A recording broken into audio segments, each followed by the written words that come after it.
जम्मू कश्मीर में असेंबली इंतखाबात की हो रही है तो इस वक्त भारतीय जनता पार्टी की कोर ग्रुप की मीटिंग जम्मू में खत्म हो गई है। कई अहम तरीन मामलात पर गुफ्तगू हुई है, लेकिन भारत सरकार ने आज अपना रुख साफ कर दिया है कि जम्मू कश्मीर की सरहद हो, पंजाब की हो या किसी और हिस्से की, पाकिस्तान के साथ मुज़ाकरात नहीं होंगे। और दफा 370 एक तारीख है, वापसी मुमकिन नहीं। ये जवाब उस वक्त आया जब वो मैनिफेस्टो भी जारी कर रहे थे और सवाल पूछा गया था कि अपने मंशूर में नेशनल कॉन्फ्रेंस पीडीपी और पीपल्स कॉन्फ्रेंस ने दफा 370 और 35A की बहाली का वादा किया है। कहा कि दफा 370 एक हिस्ट्री है, वापस नहीं आ सकती। पाकिस्तान से मुज़ाकरात मुमकिन नहीं तब तक जब तक दहशतगर्दी के पूरे निजाम को या इस माहौल को या इस इकोसिस्टम को खत्म करने में इस्लामाबाद की जानिब से कोई अहम तरीन पेशरफ्त नहीं होती।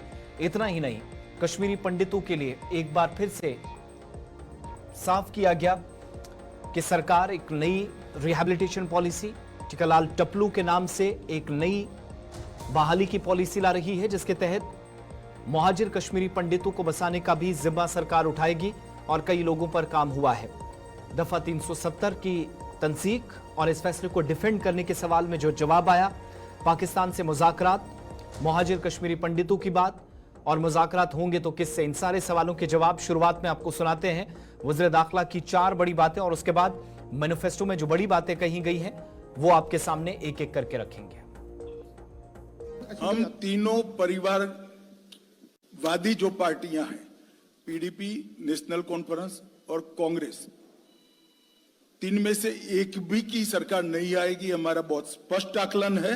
बाकी सारे option Bharatiya Janata party explore रखती है। देखिए, हमारा स्टैंड स्पष्ट है, वार्ता और बम धमाके दोनों साथ में नहीं चल सकते। हम पाकिस्तान की सरकार से वार्ता करने के पक्ष में नहीं है जब तक टेररिज्म समाप्त नहीं हो जाता, मगर हम जम्मू कश्मीर के घाटी के युवाओं के साथ जरूर बात करेंगे।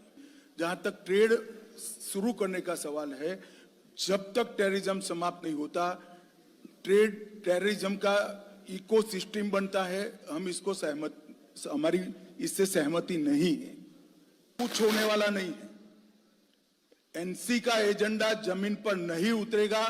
धारा 370 अब पास्ट है, इतिहास बन चुकी है, इसको कोई वापस नहीं ला सकता। ऐसे है, विस्थापित का दर्जा हमने आधिकारिक तौर पर दिया है।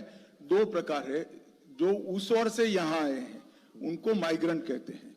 दूसरी बात, योजना बहुत डिटेल बनाई जाएगी और संपूर्ण पुनर्वसन की हम चिंता करेंगे।